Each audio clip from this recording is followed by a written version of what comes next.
Hello friends, let's create a text effect which you can use in your projects. First, go to text, type in your text,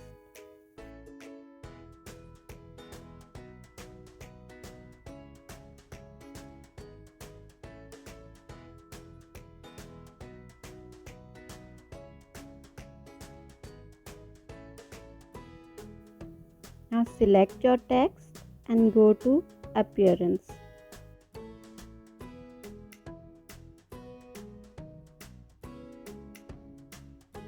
If you can't find appearance here, then go to window and here you can find appearance, or you can use shortcut Shift plus F6. Apply a new stroke to your text.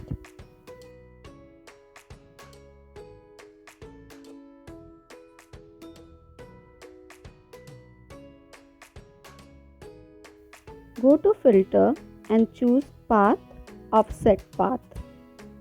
Here you can play with your settings.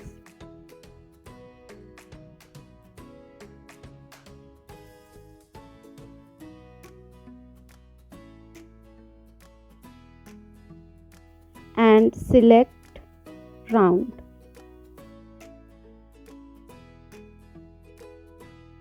Again, go to filter and pathfinder and there choose add, and here you go, a simple outline text effect.